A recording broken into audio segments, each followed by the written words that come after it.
New Creation Church Cebu. We are the church of the living God. So, I'm so excited for this message here because this message is very timely, and I would repeat and repeat and repeat this message until every one of us gets this. Until every one of us gets this. Because the message for today is about walking in forgiveness. If a church doesn't know, if a church that believes in Jesus Christ, if a church that believes that I am saved by grace through faith, Jesus Christ is my Lord and Savior, and yet do not know how to forgive, ikibaw pasaylo, then that is not a real church. You may have 1 million, 1,000, you may have a mega church, daghang kay members, but all of your members do not know how to forgive. What's the use? That is not a church. That is not a worship service. That's just a concert. That's just a show. That's just a show. That's just a showmanship without real anointing. So, our message for today is walking in forgiveness. Are you ready? Amen? Are you ready? So, the verb that we have here is walking. So, saan na walking? Lakaw. Walking in forgiveness. By the way, in the Bible, we have different verbs, different postures, kumbaga. And if you're familiar with sa kanang mga church, pwede ka magbarog, pwede ka maglingkod, pwede ka magluhod. So let's talk about those postures. So number one, we have sitting. What you're doing now, sitting. When you read sitting in the Bible, it actually means rest, authority, or learning. So si Jesus sits on the throne at the right hand of God because it is finished. He can rest now. Amen? Authority. When you sit on your throne, you have authority over everything. So sitting also correlates with throne. That's why authority. And learning, of course, si Mary, she sits sa feet of Christ, Jesus, to listen. So sitting is learning, just like what everyone is doing now. Sitting is also learning. What is this sa Bible? Standing means steadfastness and righteousness. And walking means daily conduct. Say daily conduct. Daily conduct. What is it? Unsa na daily conduct? Let's say ako binisayaon. Ang pag-adlaw-adlaw nga habit. So habit na siya. So walking is a habit, continuous behavior. Amen. So napay lain like kneeling, bowing, lifting hands, lying down, dancing, clapping, tearing clothes, wearing sackcloth. There are so many others. We will discuss that some other day. But I want to focus today on the three most important and one that is in the topic. So let's start with sitting, and then standing, and then walking. Amen? So first, we should know where we're seated. Amen? So how we are seated? It says here, Jesus seated in heaven, and we are in Christ. In Ephesians chapter 2, verse 6, it says here, and God raised us up with Christ and seated us with Him in the heavenly realms in Christ Jesus. What does it mean? Diba? When Jesus resurrected in heaven, He's already seated in heaven. We are seated with Him there as well. Ooh, how does it happen? Like I am here, I'm clearly on earth. I am clearly on earth, but why does the word say that God raised us up? And it is not future tense. This is past tense. It has already happened. So, and seated us, did it say will seat us? Diba? The Bible says seated us with Him. Therefore, right now, as of this moment, we are seated in Him. we are seated in Him in the heavenly realms. So, this is figurative speech. That whatever authority that Christ has over all the earth, we are in Him. Same authority that we have as well. Amen? You may not realize it, but when you use the name of Jesus, the demons fly, the demons run away. That is the authority.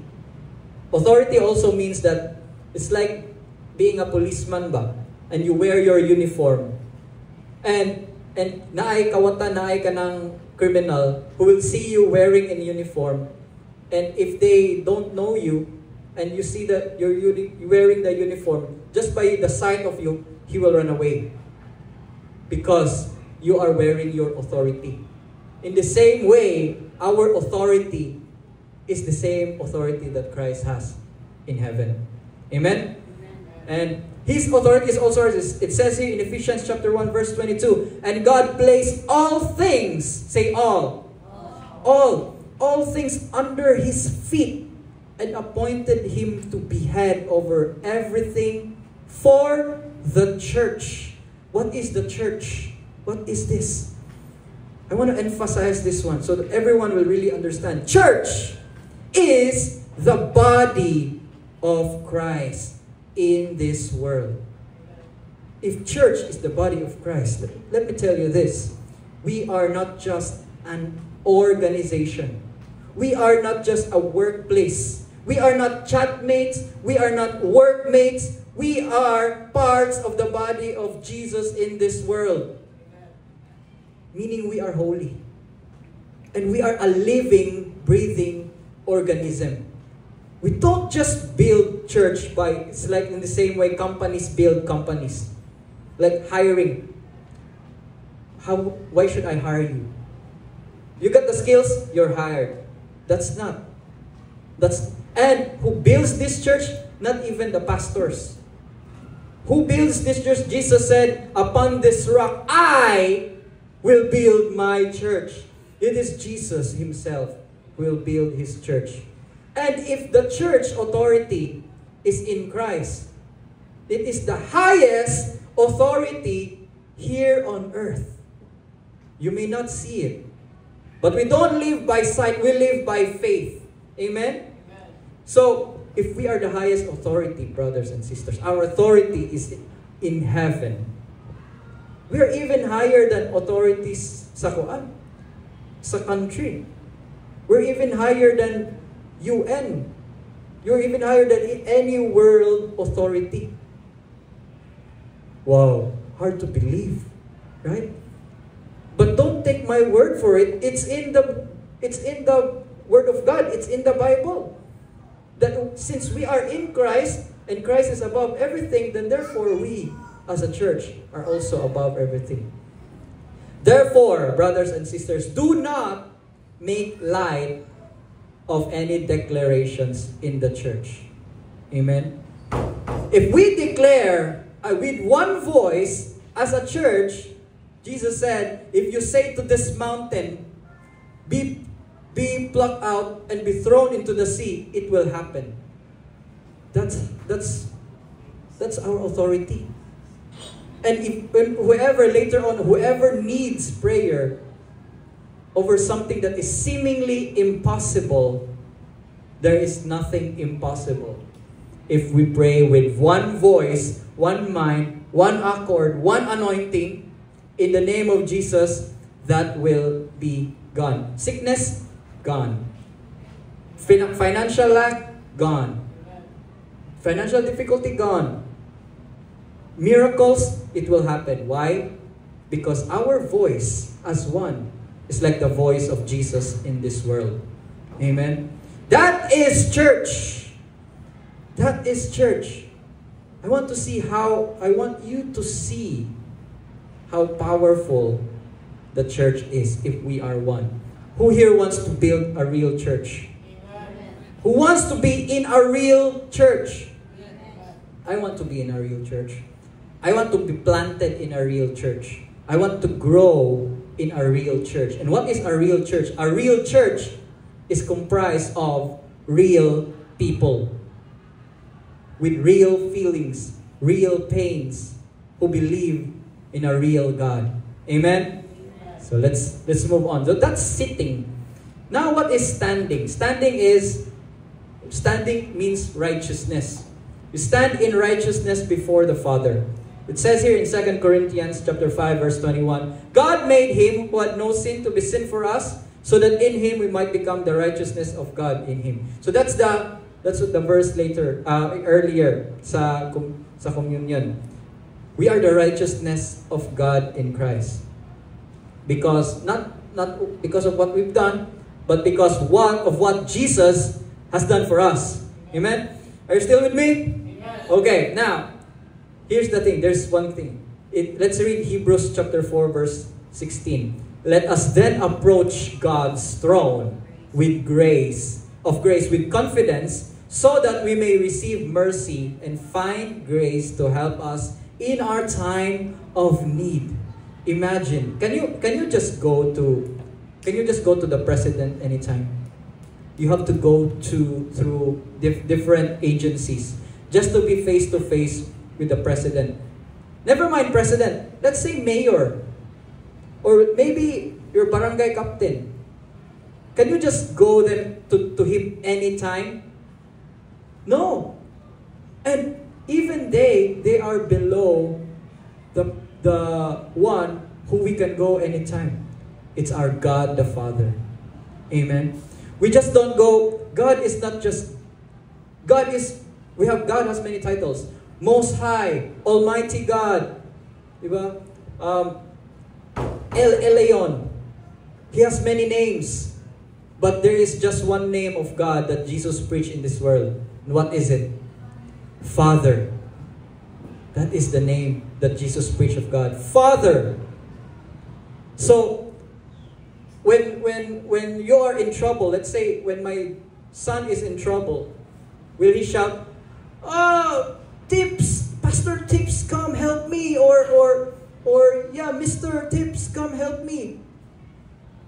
Will he still kanang maragdagan pa kay siya og intro para lang kumutabang niya? No, he will just say, "Daddy!" And then even though I'm working, and if his shout is really he's really in distress. It's like something happened to him. "Daddy!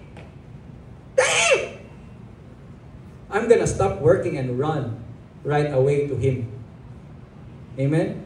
Like he knows, like, kung daddy ba kay mag-istorya ba na sa church, di ba? He doesn't mind that. He just calls me daddy. And that's our relationship with God right now. Not because of what we did, but because of what Jesus did. So you can just shout, "Daddy God!" Oh no, Daddy God! I don't know what to do. I don't know what to do with my health. I don't know what to do with my finances. I don't know what to do with my relationship. Help me! Help me! So and then he will come right away. Amen. So and in the old, just to reiterate how valuable this is. You may be looking at this. Yeah, God is a given. He's always there, right? God is always there. Like the air is always here. Like, do you notice right now that you're breathing? You were not minding that you're breathing until I tell you that you're breathing, diba? You did not notice the cold air coming through your nose and into your lungs, especially kanang isipon diha. Until I said that you're breathing. It's the same with God. God is always here. God is always around us. God is always, His thoughts of us are more than how we can count our hair. And it's more than the sand and the sea. He's very concerned about every detail of our lives. But most of the time we'll just say, God is always here. No. I want to emphasize that the presence of God, the privilege of just, sa una in the law, you can pray only you can only pray 9 a.m. and 3 p.m. in the Jewish law, because that's the only the time that God can hear prayers. Do you know that? You know that? And in the Old Testament, in Exodus, when Moses saw God in the burning bush, what did the burning bush say? Take off your sandals. This is holy ground. And whenever in the Bible, in Isaiah, in Ezekiel, when they see a vision of God, they will always kneel. They will always prostrate. Muluhod jud, scared. And even when Jesus was transfigured on the mount, Peter, James, and John, niluhod jud, because they're scared. And that is when before Jesus has died. So if God before Christ, before the finished work of Jesus Christ, before the cross, whenever God, the presence of God, the glory of God appears before them, they will fall down. Some of them even die if you sense the presence of God. But now that Jesus has finished the work, we can just come boldly to God. We can just, Lord, Father, boom, He's right there right away. You may not feel it, you may not hear Him or feel Him, but He's there right away, listening to you. What a privilege that we have right now. Thank you, Jesus. Let's give our hand to our Lord Jesus Christ. All of this is because of Him. And when you pray, when you release your prayer, your worries, and because you believe that He loves you and He can do, and He's willing to help you, and He's able to help you, then your worries and anxieties will be replaced with peace. Peace that transcends all understanding. Amen? So, that's just the intro. Because our topic really is about walking. But why did I talk about sitting and standing first? Because sitting and standing are the foundation upon which the church is built. What do you mean? Jesus said to Peter, upon this rock I will build my church. And the rock means the revelation that Jesus is the Christ, the Son of God. So we always talk about the foundation. And many are saying, ang NCC, kasi gina lang preach of taw-taw. And who among you here, this is not your first time hearing about Jesus and our righteousness? Kinsay dili first time nakadungog diri? Raise your hand. If this is not your first time hearing this. Do you know already about this one? You guys, do you know that Jesus already died for us? This is not your first time? Okay. So we all know that. It's like common knowledge, right? And even if it's common knowledge, we preach and preach and preach because faith comes from hearing and hearing the word about Christ. Amen? But there is something that is not always preached. And that's why a lot of people don't know how to walk in forgiveness. So before we talk about walking, let's read this together, declare this together, so that we will really understand what walking means. Let's read this for me, 1, 2, 3. For me to be able to walk in forgiveness, I must know where I am seated and why I can stand. I am seated with Christ in heaven, and I can stand before the Father with bold confidence because I am the righteousness of God in Christ. Amen? So now let's talk about walking. So what is walking? Let's read this verse first. And Jesus said to her, neither do I condemn you. Go and sin no more. Where is this found? This is about the story of the woman caught in the adultery. Everyone is familiar with that, right? When the Pharisees brought to him a woman caught in adultery, and Jesus said to them, whoever has no sin, cast the first stone, right? And nobody kanang nobody has no sin. So each one of them left one by one until only Jesus and the woman are left. And then Jesus said, "Where are those accusers of yours?"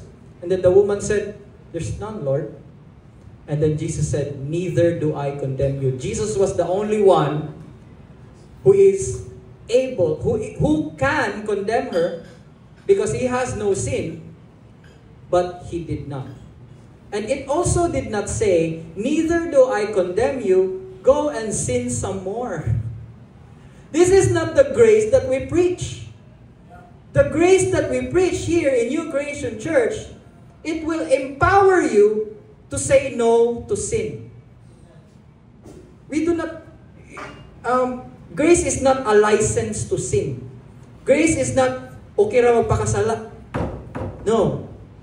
Grace means you can say no to sin because you are given the gift of no condemnation.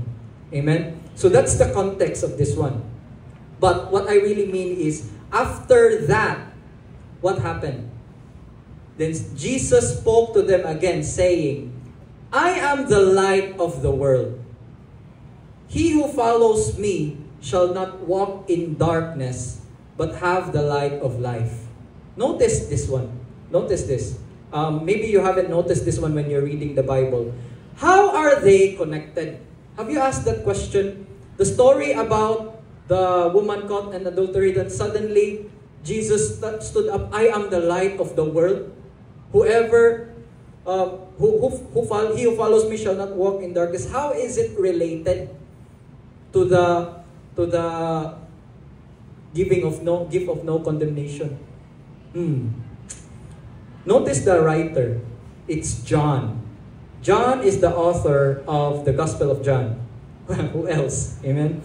But the same John who wrote the Gospel of John, he also wrote the letter of John. And there is a connection. So let's interpret Bible with Bible.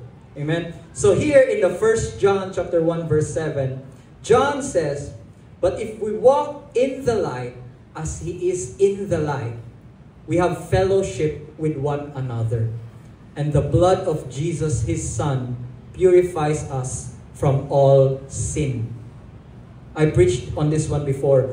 Walking in the light is actually walking in forgiveness as a lifestyle.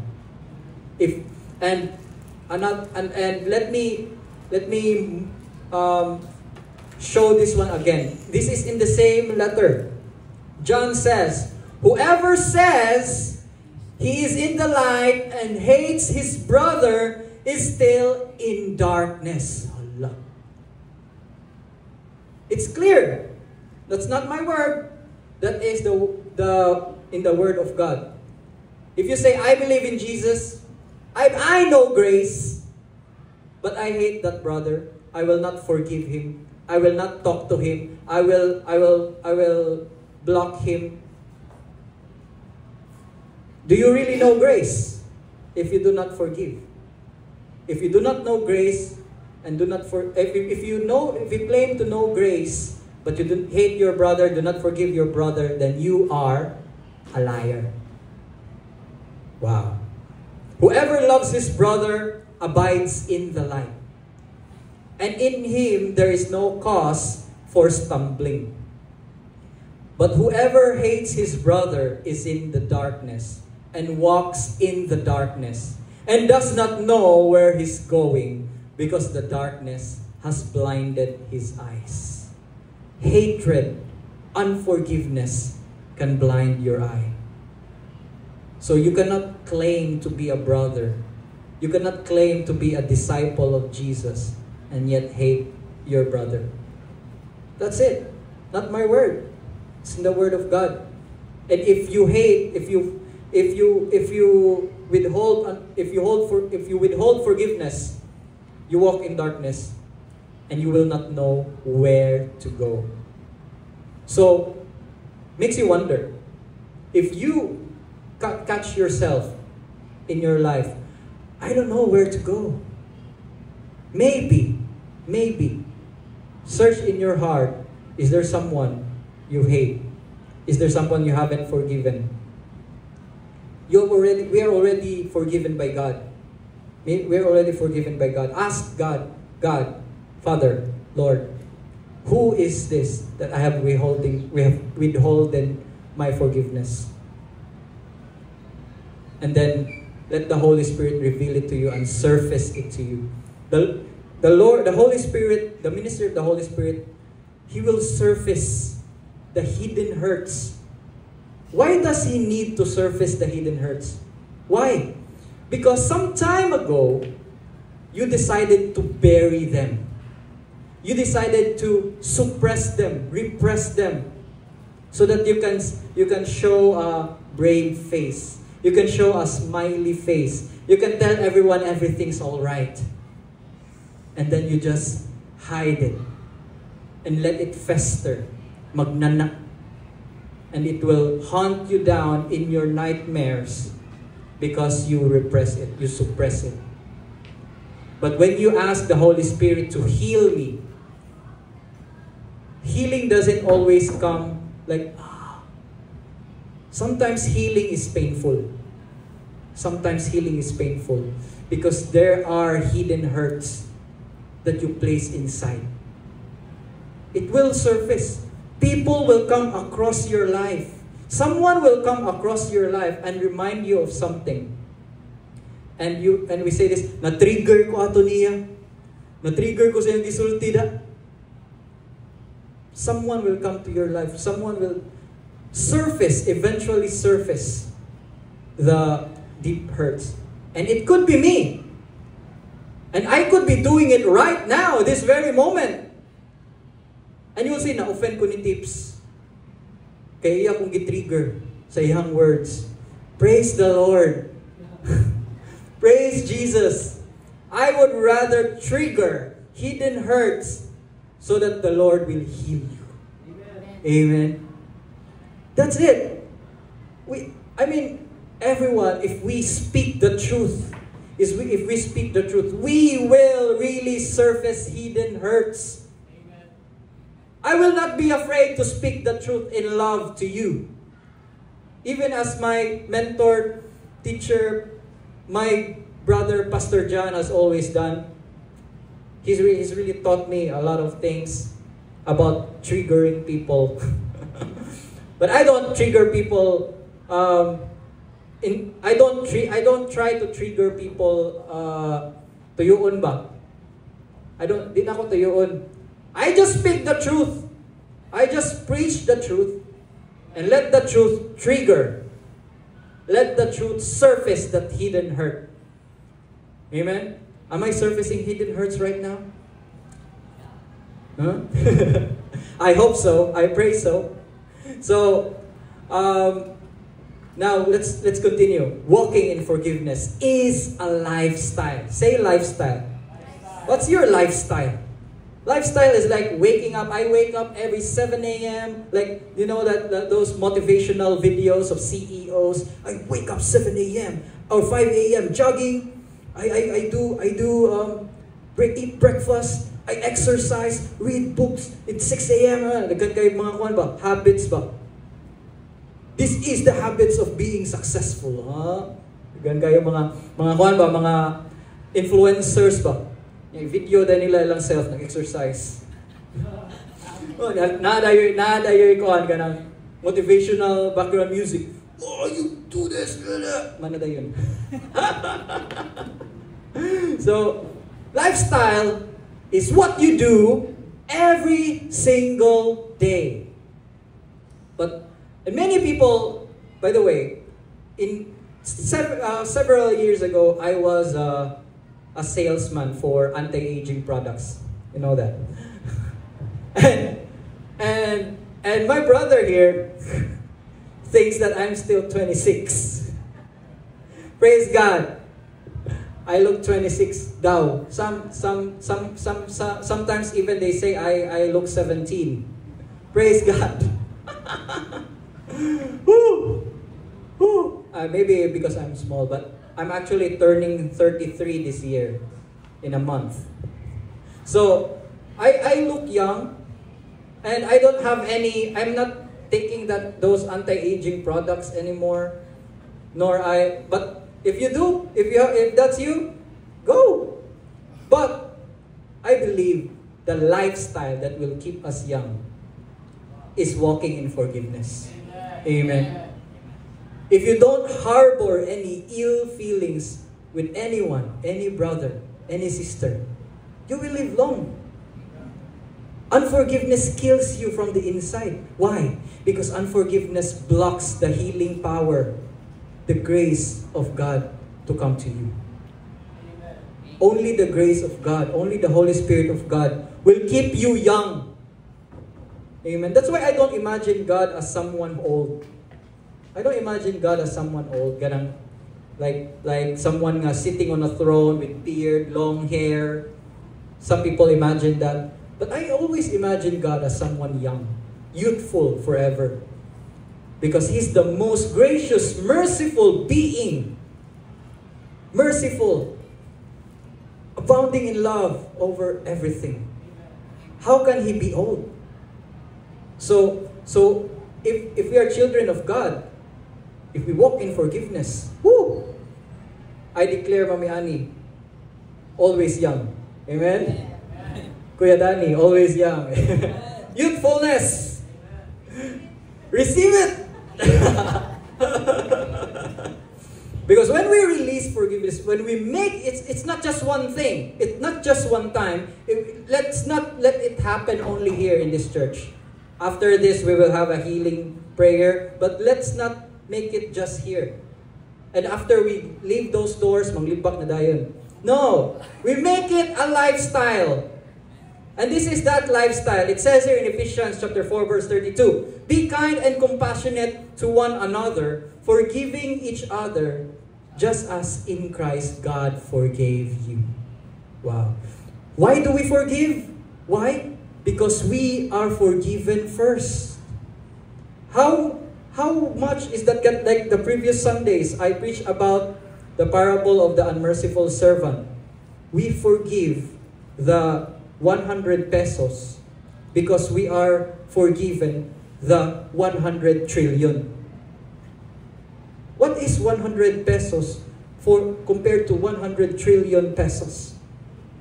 So that's an example. If we're forgiven of all our sins, unlimited, how then can we withhold forgiveness from a brother? Even though it's so great nga sala, nakautang siya nimo ginana kadako. No, you can forgive that and then move on with your life. Why is it so hard? Because you don't have that revelation of how much you are forgiven. And that's why most of the time, those who had, for them, their sins are great, and they know and they found Jesus, they're the most forgiving people you will find. You will see a serial killer who has killed 10,000 people mercilessly and accepted Jesus and became a new creation. He might be the most forgiving person because for him, he has done the most atrocious things and yet God forgave him. Whoa. And if you don't acknowledge your sins, and like you kuan ba imurang gi pa lasaw ba, like you justify yourself, like okay raman to, it's not so big. If it's not so big, I just cheated on one item sa exam. No big deal.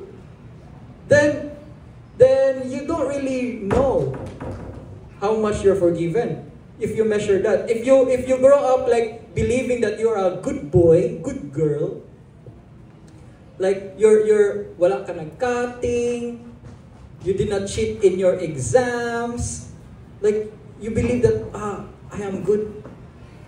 You measure your goodness based on your obedience of your teachers or being good in your work. Then it's hard for you to see the grace of God. So, that's why it's important to be accountable with everything you've done. Don't justify. Don't justify what you did. Don't justify your sins. Only Jesus, only the blood of Christ justifies your sins. Amen? So, now, walking. When we walk, what happens? We accumulate dust in our feet. Diba? So, we remember this verse here in the time when Jesus washed the feet of his disciples. In John chapter 13 verse 10, Jesus said to him, "He who is bathed needs only to wash his feet, but is completely clean." So, we're already bathed by the blood of Jesus. But we are still in this world. We can get many dust. The lies from the evil one are the dust. We can accumulate dust in our feet in our walk in this world. So, that means we can still sin. What? Diba? Diba you said grace is not a license to sin? But why did you say tips nga we can still sin? How? Am I contradicting myself? When grace empowers you to say no to sin. But it doesn't mean we cannot sin anymore.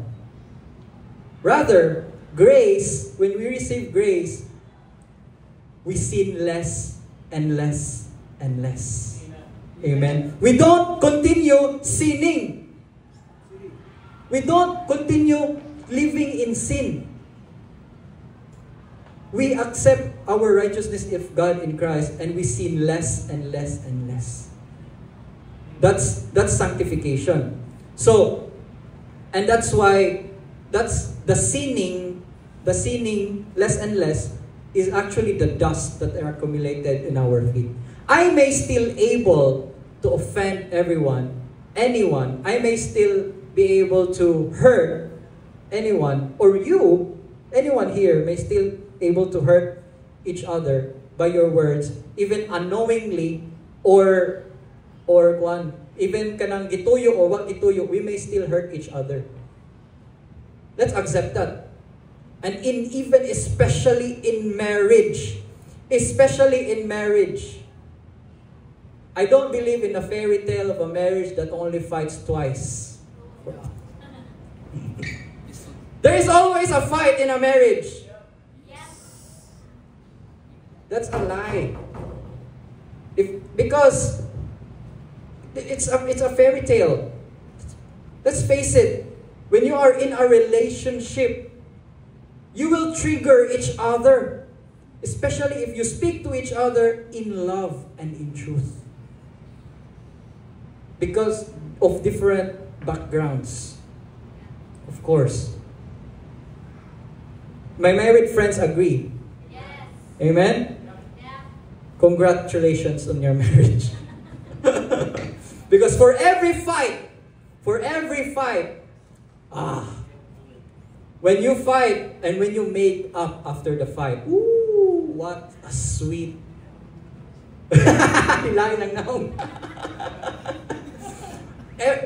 It's always sweetest. There's a saying, no, it's always sweetest after a fight. Diba? So, there's always going to be fights in marriage. And even in friendship. My brother here, we always kanang same wavelength. But even when we have the same wavelength, we still have disagreements. We still have fights. And just earlier, he confessed something to me that he got offended of me. Just earlier today. Woo! That's a real brother there. That's a real brother. Who wants to have that kind of brotherhood?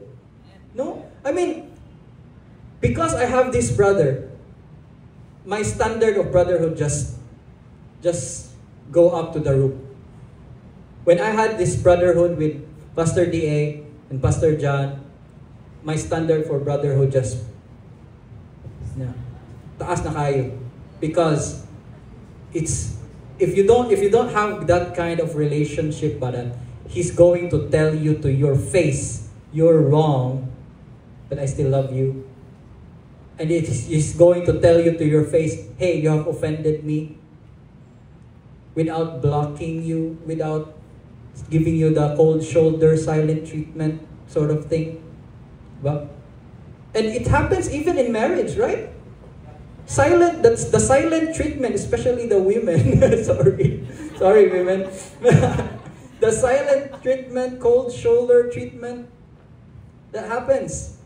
But that's not gonna solve your relationship. That's not gonna strengthen your relationship. Amen. Face the conflict head on. And when you have the victory, when you won your partner or your brother or your friend, then your relationship becomes even better than before. Amen. Amen. How do you make bones stronger? You break those bones. And when the bones heal, it becomes stronger than before. Same thing with relationships. Amen. Single people, prepare to fight and prepare to make up. Amen. Allah. Those who are in relationships, I warn you, when you get married, it's not gonna be an easy road. It's not gonna be an easy road. I've been married for more than 10 years. Woo! I can prove the battle scars of all the fights that we had. Broken chairs and stuff. I will not say that my marriage with my wonderful wife who is out there with the kids have been an easy peasy road. No. We had all our troubles financially, with the children, with our own traumas, childhood differences. Where am I going here? But we wash each other's feet, just as Jesus did at His disciples. This is washing each other's feet. When we wash each other with the water of the Word of God. Amen. And that's why in every relationship, whether it is friendship, brotherhood, marriage, it's always good. It's always that the only way to have it grow is if you have Jesus, the living Word of God, in the middle of your relationship. Jesus is the only one who can mend broken relationships, who can mend fights. Amen? And if you base your relationship in none other than the Word of God, congratulations. There are so many exciting things to look forward for your relationship. Amen? And here's the thing here. If I then, your Lord and teacher, have washed your feet, you also ought to wash one another's feet. And I just want to insert this a little bit. Before this verse, Jesus said, I, your teacher and Lord. And then verse 14, it says here, Lord and teacher. Why? There's no insignificant. Do you believe that there's no insignificant detail in the Bible? In the previous verse, I don't have it here. The previous verse, I, your teacher and Lord. And then later on, Lord and teacher. Wow. Because Lord means He is the tag-iya, He's your owner. Jesus is to be your Lord first, and then His teacher. And then your teacher. Why? Lord means He owns you, He cares for you, He knows you in and out. And then that's why you trust Him. And then teacher means you follow Him, you listen to Him. Trust Him, therefore it means if He is your Lord first and then your teacher, it means obey and trust first before you understand. Amen. Sometimes it's like that. Most of the times it's like that. I once prayed to the Lord, give me the solution to this problem. And He sent me, and He answered me in the spirit of this solution. I said, Lord, why this? And then He said, trust first, and then you understand. That's our Lord. Praise the Lord. Praise Jesus.